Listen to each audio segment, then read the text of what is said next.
오늘 함께 묵상할 말씀이 요한복음 8장이에요. 우리가 매월 둘째 주마다 예수님을 만난 사람들, 복음에 대해서 예수님은 누구인가에 대해서 우리가 설교하고 있잖아요. 오늘은 5번째 시간이더라고요.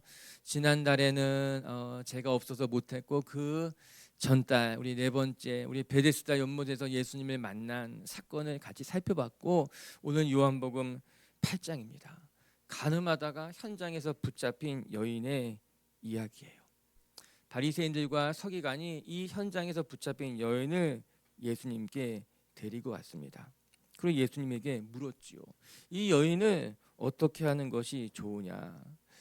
사실 전후 관계를 좀 살펴볼 만한, 따져볼 만한 사건인데, 간단하게만 생각을 해보아도 뭔가 좀 앞뒤가 껄끄러운 것이 있습니다. 서기관들과 바리새인들은 어떻게 해서든지 예수님을 죽이려고 달려들었어요. 그리고 오늘 본문을 보면은 이 여인도 죽이려고 예수님에게 끌고 갔습니다. 안타까운 사건이죠. 반면에 예수님은 이 여인을 용서하시면서 이 여인에게 새로운 기회를 주시려고 했어요. 이 여인뿐만 아니라 그곳에 모여있는 모든 사람들도 살리고자 했습니다. 결국에는 가늠하다 붙잡힌 이 여인도 새로운 삶의 기회를 얻었고, 그녀에게 돌을 던지려고 달려들었던 사람들도 살인을 면하게 되었습니다. 자신이 누군가를 죽이는 살인도 피하게 됐다라고 하는 거예요. 전 이 사건을 묵상하면서 너무너무 속상한 것, 가슴 아픈 것은, 여러분, 예수님은 사람들에게 말씀을 전하고 가르치고 죄인들을 용서하시고 살리는데 여념이 없었지만, 반면에 종교 지도자들이었던 바리새인들과 서기관들은 예수님을 넘어뜨리려고 또한 끊임없이 사람들을 정죄하는데 바빴다고 하는 점입니다. 너무나 대조적이지 않습니까? 그리고 우리가 살아가야 될 삶의 방향이 여기에서 분명히 보여주게 됩니다. 여러분, 우리는 어떠한 삶을 살아가야 할 것인가? 내게 주어진 삶, 내게 주어진 시간을 무엇을 위해서 사용해야 되는가? 우리가 끊임없이 내 곁에 있는 사람들을 정죄하고 판단하고 그들의 삶을 무너뜨리려며 살아갈 것인가? 아니면은 누군가를 살리고 돕고 섬기는데 내게 허락한 삶을 살아가야 할 것인가? 오늘 사건은 선명하게 보여줍니다. 우리도 예수님처럼 누군가를 용서하며 그 사람을 살리기 위해서 살아갈 것인가? 아니면 끊임없이 돌을 든 채 돌을 던지는 삶을 살아가게 될 것인가? 여러분, 험담보다 칭찬이 훨씬 더 어렵습니다. 험담이야 마음에 안 드는 사람이 얼마나 많습니까? 그냥 그들의 이야기를 하면 쉽습니다. 그러나 칭찬하려고 하면요, 마음의 문을 열어야만 합니다. 마음에 들어야 칭찬도 생각이 나고 칭찬해주는 마음도 생기게 되는 거예요. 여러분, 또한 누군가를 막 칭찬하면서 시기하는 마음을 갖지 않고 순수한 마음으로 칭찬하는 것이 쉽지 않은 것 같더라고요. 여러분, 죽이는 것보다 살리는 게 훨씬 더 쉽습니다. 죽었다는 사람은 뉴스에 끊임없이 보도되지만 죽었다가 살아났다는 사람은 한 번도 보도되지 않습니다. 누군가를 살리는 의인의 이야기는 그렇게 뉴스에서 많이 보도되지 않습니다. 전 우리가 예수님을 주목하고 닮아가고 싶은 것이 이 예수님이 누군가를 살리는 분이기 때문인 것만 같더라고요. 예수님의 삶이 율법으로 누군가를 판단하고 정죄하셨던 것이 아니라 끊임없이 누군가를 이해하고 용서해주고 또 살리셨기 때문에 우리는 예수님을 주목하고 싶고 닮아가고 싶은 건 아니겠어요. 오늘도 예수님은 가늠하다가 현장에서 붙잡힌 여인이라 할지라도 그 여인을 용서하시고 자비를 베풀어 주셨습니다. 많은 사람들이 이 여인을 죽이고자 혈안이 되어 있었지만 예수님이 이 여인의 방패가 되어 주셨어요. 돌을 든 사람들을 다 돌려보내고 여인에게도 이야기하셨습니다. 너 이제 다시는 죄를 짓지 말아라. 그런데 이 여인뿐만 살아난 것이 아니라 그곳에 있었던 모든 사람들이 같이 살아나게 된 거예요. 정죄와 분노에 사로잡혀서 여인을 죽이려고 했던 이 사람들까지도 예수님이 결국에 구하신 것이다. 전 우리 빛의 식구들이 여러분이 가는 곳마다 분란이 생기고 다툼이 생기고 시기가 일어나는 것이 아니라 여러분이 가는 곳마다 분란이 사라지고 다툼이 조용해지고 여러분 때문에 누군가가 위로받고 살아나시기를 주의 이름으로 축복합니다. 우리가 누군가를 만날 때, 우리가 누군가와 함께할 때 여러분 때문에 그 사람의 마음이 위로받고 살아나고 깨어진 관계도 회복이 되고 여러분이 있는 그곳을 평화의 장으로 만들 수 있게 된다면 우리의 삶도 예수님처럼 되어질 줄로 저는 믿습니다. 이제 우리가 예수님을 만난 사람들, 오늘은 가늠하다 붙잡힌 여인이겠죠. 오늘 이 사건을 들여다보면서 예수님은 어떠한 분인가, 그리고 우리가 어떻게 예수님을 닮아가면서과 같이 배워보는 시간이 되었으면 좋겠습니다. 우리 오늘 말씀을 통해 첫 번째 우리가 기억해야 될 것은, 여러분, 예수님은요 딱딱하게 굳어있는 우리의 양심을 회복시켜서 온전케 하시는 분이 예수님이시다. 먼저 축복할게요. 여러분의 양심이 회복되길 주의 이름으로 축복합니다. 우리의 양심이 회복되면요 우리의 삶이 달라지게 돼 있어요. 우리의 양심이 회복되게 되면요 이 세상이 달라지게 돼 있어요. 가늠하다 붙잡힌 여인을 예수님께 데리고 왔습니다.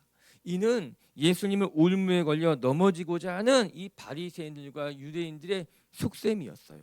우리 같이 읽어볼게요. 4절부터 6절까지를 먼저 읽어보겠습니다. 4절부터 시작. 예수께 말하되 선생이여 이 여자가 가늠하다가 현장에서 잡혔나이다. 모세는 율법에 이러한 여자를 돌로 치라 명하였거니와 선생은 어떻게 말하겠나이까. 그들이 이렇게 말함은 고발할 조건을 얻고자 하여 예수를 시험함이러라. 예수께서 몸을 굽히사 손가락으로 땅에 쓰시니. 이 말씀을 읽으면서 사람들이 자꾸 예수님이 그 땅바닥에 쓴 게 무엇이냐 묻는 분들이 계신데 아무도 몰라요. 그 관심 갖지 마세요. 예수님이 땅바닥에 뭐를 썼을까? 뭐 율법을 썼다고 말하기도 하고 그건 그렇게 중요하지 않습니다. 중요했다면 성경이 이야기했을 것이에요. 그런데 사건 자체는 굉장히 흥미롭습니다. 우리가 따져봐야 될 것이 있어요. 사건의 전체적인 맥락은, 여러분, 오늘 이 예수님에게 예수님이 계신 곳, 이 가늠하다 붙잡힌 여인을 붙잡고 온 곳은 성전 안이었습니다.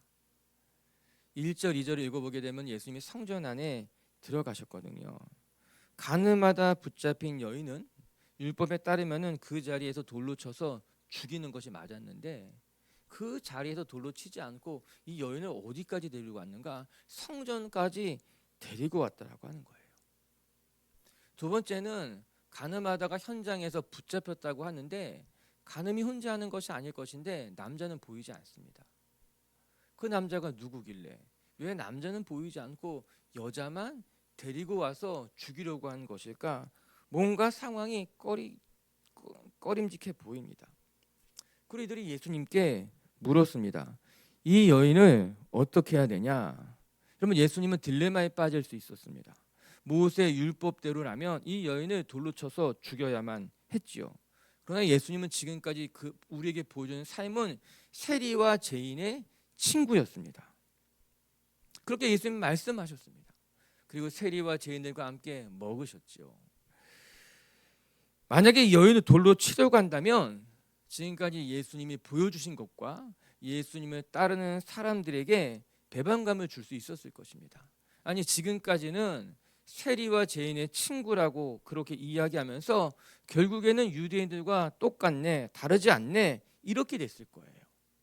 그럼 그 반대로 만약에 예수님께서 이 여인을 돌로 치지 말아라, 나는 세리와 죄인의 친구다 말했다면 예수님은 율법을 정면으로 어기는 것이 됩니다.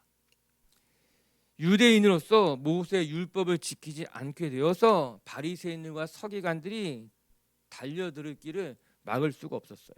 스스로 율법을 파기하는 일이었기 때문에 예수님은 이렇게도 할 수 없고 저렇게도 할 수 없는 것처럼 보였습니다. 어떻게 보면 그들이 잘 짜놓은 함정에 빠지게 된 것이죠.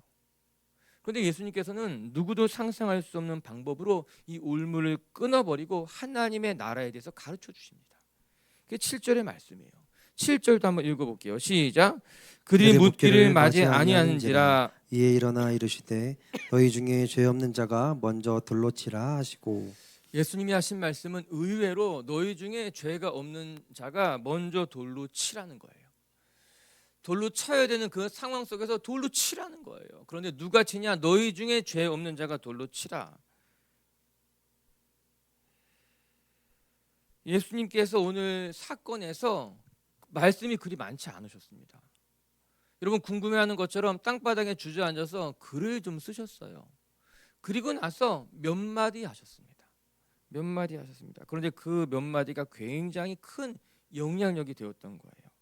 너희들 중에 죄가 없는 자가 돌로 치라 이렇게 말씀을 하자 이 말씀을 들은 사람들이 돌을 던지지 못하고 자기가 든 돌을 땅에 내려놓고 조용히 그 자리를 떠나가게 되었습니다. 성경은 이때 그들의 마음을 이렇게 보여주고 있어요. 9절을 제가 한번 읽어드릴게요. 9절 읽을게요. 그들이 이 말씀을 듣고 양심의 가책을 느껴 어른으로 시작하여 젊은이까지 하나씩 하나씩 나아가고 오직 예수와 그 가운데 섰는 여자만 남았더라 이렇게 하고 있습니다. 그들이 예수님의 말씀에 양심의 가책을 느껴 이렇게 말하고 있더라고요. 즉 죄가 없는 자가 있다면 그가 먼저 돌로 치라. 예수님이 그들의 허를 찌르는 말씀을 하셨던 겁니다. 아무도 예수님이 이런 말씀을 하실 줄로 상상조차 하지 못했는데 예수님의 이 한마디가 그들의 마음에 양심을 울렸습니다.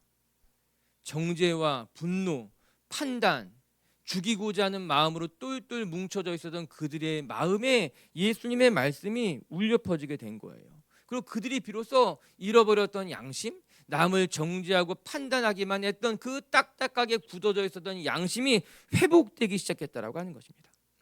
여러분 오늘 사건에서 일어나는 첫 번째 변화예요. 이 여인이 변하기 전에 무리들이 먼저 변했습니다. 예수님의 말씀에 무리들이 양심을 회복하게 됐다는 거예요. 양심을 느껴서 가책을 느껴서 결국에는 무리들뿐만 아니라 이 여인까지도 양심의 가책을 느껴서 돌이키게 된 것 아니겠습니까? 이런 복음은요, 예수님은요, 양심에 화인 맞은 사람들까지도 변화시키는 능력이 됩니다. 예수님을 만난 사람들은요, 자신의 허물을 깨닫게 되고요, 자신의 양심이 병들었다는 것을 깨닫게 되고요, 무너진 양심, 잃어버린 양심이 회복되게 된다라고 하는 거예요. 여러분 예수님 대단하십니다. 어떻게 그렇게 말할 수 있을까요? 죄 없는 자가 먼저 쳐라 이렇게 말씀하셨을 때 정말 그중에 정신 나간 사람이 한 사람 있어가지고 그냥 돌을 확 집어 던졌다면은 아마 그 사람으로 시작해서 그냥 무리들이 군중심리처럼 정말 돌을 다 집어 던져가지고 일순간에 엄청난 사건이 일어날 수 있었을 것입니다. 그게 군중심리입니다. 이게 무서운 거예요. 양심이 정신이 이성이 작동하는 것이 아니라 만약에 정말 누가 진짜 못된 사람이 진짜 악한 사람이 양심이 완전히 화인받은 사람이 그래 나는 깨끗해 하고 돌을 던져버렸다면 어떻게 됐겠습니까? 예수님이 놀랍지요. 그 자리에서 죄가 없는 자가 있다면 돌을 던져라. 여러분 예수님의 말씀에는요 논리를 넘어선 능력이 있었던 겁니다. 그들의 마음을 움직이는 능력이 예수님 말씀 가운데 있었던 거예요. 그리고 죄가 없는 자가 누구냐 말씀하셨을 때 아무도 거역하지 못하고 그 말씀을 거스르지 못하고 들었던 돌을 내려놓고 나도 죄인이지, 나도 허물이 있지, 내가 저 여인보다 나은 것은 아무것도 없어 깨닫고 그 자리를 떠나가게 됐다라고 하는 것이에요. 우리 중에도 늘 비판하고 판단하고 정죄하고 남 이야기하는 것이 습관이 된 사람들도 있습니다. 너무너무 쉽게 남 이야기합니다. 아무것도 아닌 것처럼 뭐 그냥 자연스럽게 그 사람 이야기 하게 되는 사람들이 얼마나 많습니까? 내 자신은 돌아보지 못한 채 나는 깨끗하지, 나는 잘하고 있어, 그 사람이 이상하지. 전 우리가 먼저 이 예수님의 말씀을 듣고 정말 내 안에 허물은 없는지, 내 안에 부끄러운 것은 없는지 먼저 우리 안에 양심이, 거룩한 양심이 회복되어서 스스로를 돌아볼 수 있기를 주님의 이름으로 축복합니다. 오늘 이 사건은 누구의 입장에서 보는가에 따라서 좀 달라지는 이야기예요. 가늠하다 붙잡힌 이 여인에 대한 사건은 내가 어느 편에 서서 이 사건을 바라보는가에 따라서 전혀 다른 결론, 전혀 다른 방향으로 나아가게 됩니다. 여러분들은 이 사건을 누구의 관점에서 읽고 있습니까? 죄를 지은 여인의 관점에서 이 사건을 들여다보고 계십니까? 아니면은 돌을 들어서 내려치려고 하는 살기 등등한 무리의 관점에서 이 사건을 들여다보고 있습니까? 우리는 흔히 나는 가늠하다 붙잡힌 사람은 아니지, 난 그렇게까지 막 나가는 사람은 아니야, 나는 이 사건에서 여인의 입장이 아니라 제3자의 입장쯤 되지, 그러기가 쉽습니다.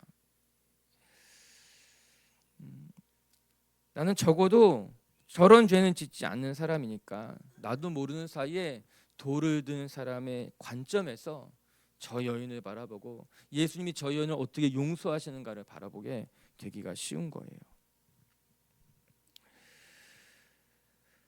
그러나 우리는 어쩌면 그 자리에 쓰러져 있는 여인일지 모릅니다. 비록 그것이 간음은 아니라 할지라도 율법에 기록된 또 하나의 우리 스스로를 꽁꽁 붙잡고 있는 또 하나의 죄에 매여 있는 사람이 될 수 있게 된다라고 하는 거예요. 예수님은 간음하여 붙잡힌 여인에게도 말씀하시고 돌을 들어 그 여인을 판단하는 무리 군중에게도 말씀하셨습니다. 너희들 모두 거룩과 양심이 회복될 수 있도록 너 자신을 돌아봐야 된다라고 하는 거예요. 성경은 마지막 때가 되면 사람들이 돈을 사랑하고 자기 자신을 사랑하고 부모를 거역하고 서로를 돌보지 않을 거라고 말합니다. 한마디로 말하면 이 마지막 때가 될수록 사람들의 양심이 무너지게 된다는 거예요. 이기적이 돼가고 자기만 알고, 전 요즘 시대를 바라보면 진짜 말세의 시대가 왔구나. 나라마다 민족마다 그 구석을 깊이 들여다보면은 다 말세의 징조처럼 자기만 사랑하고 돈만 사랑하게 되고 부모를 거역하게 되는 그런 시대가 와버린 것 같다는 생각하게 되는 거예요. 이 시대일수록 예수 그리스도가 필요합니다. 우리의 양심을 회복하게 하고 이기적으로 병들어져 있고 자기 자신만 알고 돈만 사랑하고 그렇게 병들어 있는 우리의 무너진 양심과 하나님의 형상이 회복될 수 있게 우리에게 예수 그리스도가 필요한 줄로 믿습니다. 오늘 여러분들이 그 주님만 바라보고 주님과 날마다 교제하면서 여러분 안에 무너진 것들이 회복되어지고 다시 하나님의 형상으로 온전해지시기를 주님의 이름으로 축복합니다. 두 번째, 또 말씀을 통해 우리가 배우는 것은 예수님은 우리에게 긍휼을 베푸시고 더 이상 죄에 끌려다니지 말아라 말씀하십니다. 오늘 사건의 가장 중요한 포인트라고 알 수 있어요. 긍휼을 베푸시고 죄에 끌려다니지 말라는 거예요. 또 여러분 먼저 축복할게요. 우리 비치교회 식구들이 죄에 끌려다니지 않기를 주님의 이름으로 축복합니다. 우리 10절과 11절 예수님의 이 사건 안에 있는 유일한 말씀이에요. 시작. 예수께서 일어나 여자 외에 아무도 없는 것을 보시고 이르시되 여자여 너를 고발하던 그들이 어디 있느냐 너를 정죄한 자가 없느냐 대답하되 주여 없나이다. 예수께서 이르시되 나도 너를 정죄하지 아니하노니 가서 다시는 죄를 범하지 말라 하시니라. 예수님이 여인을 정죄하지 않으셨습니다. 그렇다고 해서 이 여인의 죄가 괜찮다 말씀하시는 것은 아니셨어요. 예수님은 여인에게 정죄하지 않겠다 말씀하시고서는 두 번 다시는 이런 죄를 짓지 말아라 이야기한 건 아니겠습니까? 저 예수님의 말씀이 놀랍습니다. 너를 정죄하는 자가 여기 있느냐? 아무도 없습니다. 나도 너를 정죄하지 않겠다. 여러분, 그 자리를 떠난 사람은 죄가 있기 때문에 그 자리를 떠나고 정죄할 수 없었어요. 그러나 예수님은 죄가 없으셨습니다.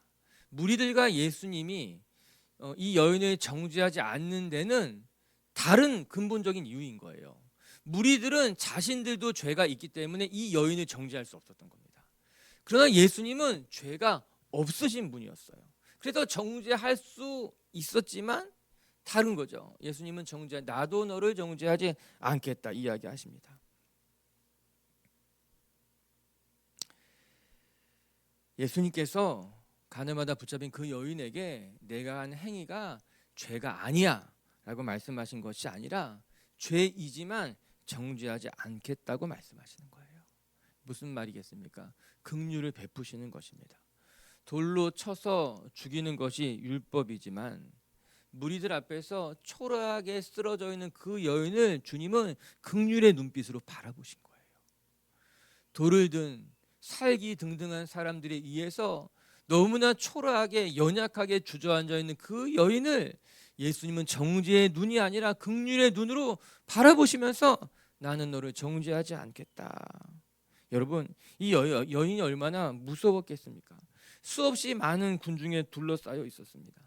그 군중이 조용히 바라보는 것이 아니라 얼마나 고래고래 소리를 질렀겠습니까?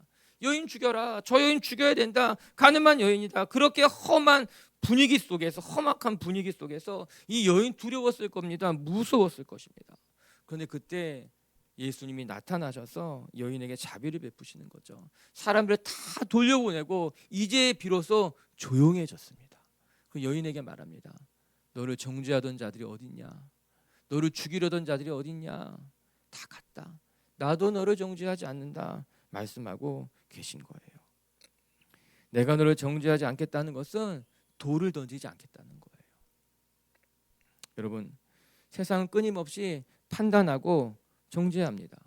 긍휼히 여기기보다는 날카로운 눈으로 바라보며 그 사람이 언제 실수하나 봅니다. 실수하면 그 실수를 덮어주기보다는 들춰내고 평가하고 정죄합니다. 그러나 하나님은 용서하시고 품어주시고 덮어주시는 분이에요. 앞서서 이 사건을 누구의 관점에서 보는가가 중요하다고 했는데 여인의 관점에서 보면은 긍휼을 받은 사건이고 무리의 입장에서 본다면 물러터진 재판이 되는 거예요. 이해할 수 없는 예수님의 모습이 보일 겁니다. 여러분, 세상은 우리를 판단하고 정죄하지만 우리 곁에 계신 예수님은 끊임없이 우리를 품어주시고 용서해주시고 덮어주시고 그래서 여러분의 마음이 회복되어 여러분의 삶도 회복되기를 기다리시는 분이에요. 그렇게 그 주님을 바라보며 우리가 때로 실수하고 넘어지고 또 우리 안에 큰 어둠이 있다 할지라도 그 어둠을 벗고 빛 가운데로 나아가는 분들 되시기를 주님의 이름으로 축복합니다. 그런데 여기서 우리가 주의해야 될 것은 예수님이 여인을 정죄하지 않았지만 그렇다고 해서 죄를 모른 척하지는 않으셨어요. 또한 괜찮다고 말씀하지도 않으셨습니다. 오히려 예수님은 그 어느 때보다도 엄중하게 다시는 이런 말씀하셨어요. 다시는 죄를 짓지 말아라 이렇게 이야기한 것 아니겠어요? 이런 죄는요 몇 가지 특징이 있습니다. 첫 번째는 이 죄라고 하는 것은요 우리에게 유혹이 됩니다. 이게 죄가 가진 첫 번째 속성이에요.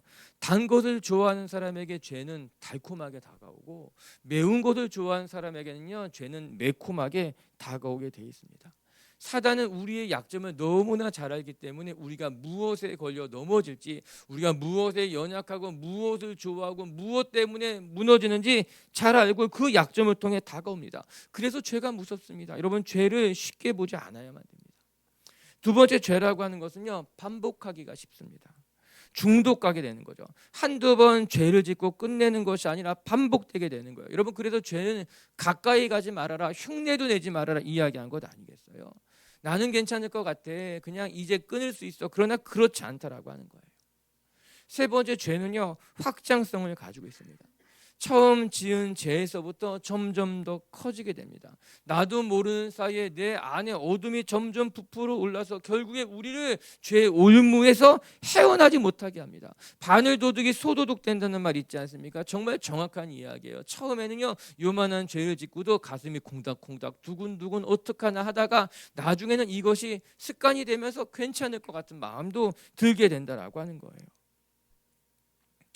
예수님 오늘 단호하게 말씀하셨습니다.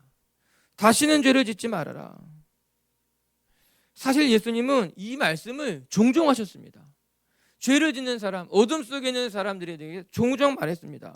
우리 지난달에도 베데스다 연못에서 이 사람을 고치시면서 뭐라 말씀하셨어요? 우리 그 말씀 읽어볼까요? 요한복음 5장 14절 말씀 같이 한번 봅시다. 시작. 그 외에 예수께서 성전에서 그 사람을 만나 이르시되 보라 내가 나았으니 더 심한 것이 생기지 않게 다시는 죄를 범하지 말라 하시니 더 심한 것이 생기지 않게 다시는 죄를 짓지 말라고 단언하셨어요. 따라해 볼까요? 다시는 당신은이 아니에요. 당신은 죄를 짓지 마세요는 정죄하는 거예요. 다시는 두 번 다시는 이제는 멈춰야 되겠다. 저는 이 여인이 종종 궁금합니다. 이 여인이 이렇게 예수님 만나고 나서 어떻게 됐을까? 다시 죄 짓지 않았을까? 다시 죄를 졌을까? 우리도 투표 한번 해볼까요? 이 여인이 다시 죄를 지었을 것 같다. 손 들어보세요. 이 여인이 다시 죄를 짓지 않았을 것 같다. 손 들어보세요. 난 잘 모르겠다. 손 들어보세요.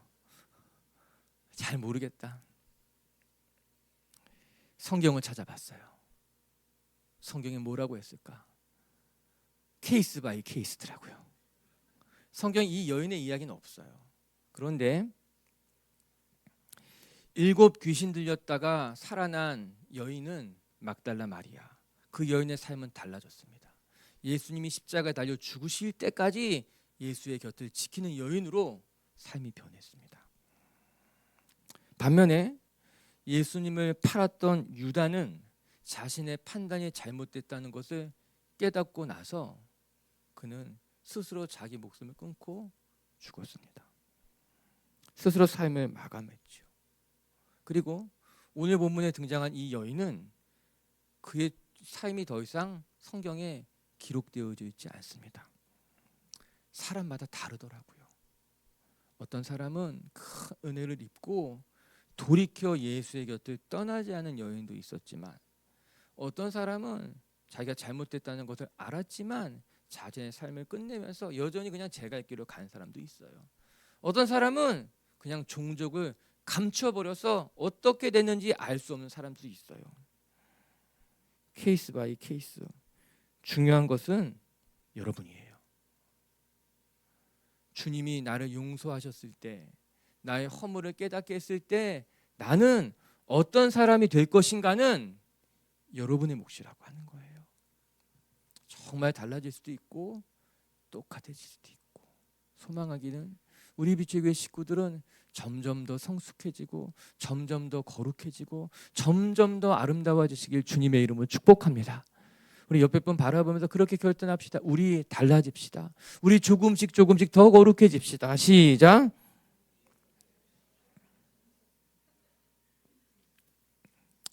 그러면 어떻게 하면 죄를 짓지 않을 수 있을까요? 그 해답이 12절에 있습니다. 12절을 같이 한번 읽어볼게요. 시작. 예수께서 또 말씀하여 이르시되 나는 세상의 빛이니 나를 따르는 자는 어둠에 다니지 아니하고 생명의 빛을 얻으리라. 아멘. 사실 이 12절의 말씀이 오늘 사건의 결론과도 같습니다. 보통은 11절까지만으로 이 사건을 딱 끝내게 되는데 이 사건은 11절로 끝나지 않고 8장 전체의 이야기가 됩니다. 8장 전체의 이야기가 됩니다. 예수님은 가늠하다 붙잡힌 이 여인의 이야기로 8장을 시작하시는 거예요. 일종의 이 사건이 이제 불교 용어로 치면 화두와도 같은 거예요. 머리끝, 인트로와 같은 거. 이 사건으로 예수님이 하시고자 했던 메시지가 무엇인가 12절의 말씀이라고 하는 거죠. 예수님은 자신을 세상의 빛이라고 말씀하십니다. 그리고 내가 세상의 빛이기에 너희가 예수님을 따르면 어둠에 거하지 않게 될 거야. 이 여인은 지금까지 어둠 속에 머물고 있었던 여인인데 너희가 예수님을 따르게 되면은 세상의 빛을 따르게 되면은 빛 가운데 거하게 되면은 넌 어둠에 거하지 않게 될 거야. 이거 요한복음에 쓰여진 전체의 걸개가 다 이렇습니다. 요한복음 6장에는요. 오병이어의 기적의 사건이 나오죠. 그 기적의 사건을 머릿말로 해서 예수님은 나는 생명의 떡이라는 것을 말씀하십니다. 8장에 와서는 예수님은 가늠하다 붙잡힌 어둠 속에 살아가는 여인의 이야기를 시작으로 나는 세상의 빛이니 너희가 세상의 빛 가운데 거해야 된다는 걸 이야기하고 있는 거예요. 에고에임이다. 예수님이 나는 어떠한 존재라는 것을 말하는 데 있어서 예수님은 사건과 강해를 연결하면서 우리가 살아가야 될 삶의 길을 보여주고 계시는 거죠. 이 여인은 어둠 속에 있었습니다. 이 여인은 이 어둠을 스스로 극복할 길이 없었습니다. 그냥 그렇게 살아가는 사람이었던 거예요. 여인이었더라고 하는 거예요. 이 여인은 아마 누군가의 꼬임에 넘어갔을 수도 있고, 아니 어쩌면 바리새인과 서기관들이 예수님을 걸려 넘어지게 하는 함정의 도구로 쓰였을 수도 있고, 어찌 되었던 간에 이 여인은 어둠 속을 헤쳐나올 힘이 없었던 거예요. 또 그렇게 붙잡혀서 사람들 앞에 돌에 맞아 죽게 될 형편에 놓였을 때에 예수님은 이 여인에게 자비를 베푸시고 무엇이라 말씀하셨는가? 너가 어둠 속에 있는 살았다. 어둠 속에 있는 여인이다. 근데 내가 이 어둠에서 건져 나오길 원한다면 넌 스스로 안 돼. 너 빛 가운데 나가야 돼. 빛 가운데 걸어가면 넌 어둠을 물리칠 수 있어. 여러분, 캄캄한 어두움을 밝히려면요, 등을 켜면 되는 거예요. 눈을 크게 뜬다고 해서요, 여러분 눈이 얼마나 큰지 모르겠지만 아무리 눈을 크게 떠도 어둠이 밝게 보이지 않습니다. 등을 켜면 되는 거예요. 등을 켜면 어둠이 떠나가고 환해지게 된다라고 하는 거예요. 내가 죄 짓지 말아야지 수백 번 다짐한다고 해서 죄를 안 짓게 될까요?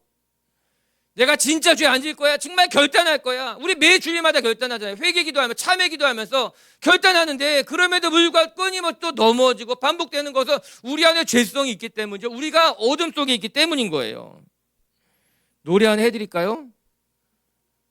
가시나무라는 노래 가사만 불러드릴게요. 잘하는, 너무너무 잘하는 노래잖아요. 내 속에 내가 너무도 많아. 당신의 쉴 곳이 없네. 내 속엔 헛된 바램들로 당신의 편할 곳 없네.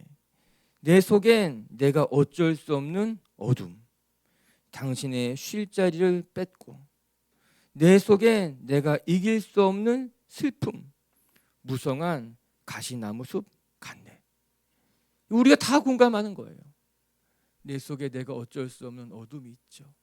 내 속에 갑자기 찾아오는 큰 슬픔, 내가 어떻게 할 수 없는 우울감이 우리에게 있죠.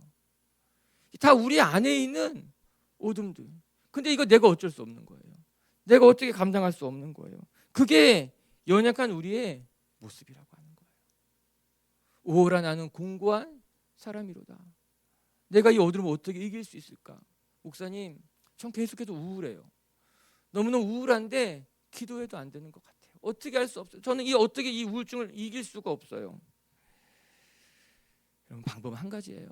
예수님 말씀하십니다. 나는 세상의 빛이니 나를 따르라. 내가 나를 따르면, 내가 내 안에 거하면, 내가 나를 붙들면 너희 안에 있는 어둠이 사라지게 될 것이다. 갈라디아서 말씀 한 절 읽어봅시다. 갈라디아서 5장 16절 말씀 시작. 내가 이르노니 너희는 성령을 따라 행하라. 그리하면 육체의 욕심을 이루지 아니하리라. 아멘. 성령을 따라 행하라. 빛 가운데 거하라. 오늘 본문으로 돌아가면 예수님은 우리에게 말씀하십니다. 너희가 빛 가운데 거하면 어둠이 떠나가게 될 것이다. 사실 조금 앞뒤가 조금 이렇게 딱 맞지 않는데, 주님이 우리에게 나는 세상의 빛이니 너희가 나를 따르면 생명의 빛을 누리게 될 거라고 말씀하십니다. 주님은 세상의 빛인데 우리는 생명의 빛을 누리게 된다고 말해요. 이 말씀을 메시지 성경으로 보면은 조금 더 이해가 쉬워요. 이렇게 번역해요. 나를 따르는 사람은 아무도 어둠 속에서 넘어지지 않는다.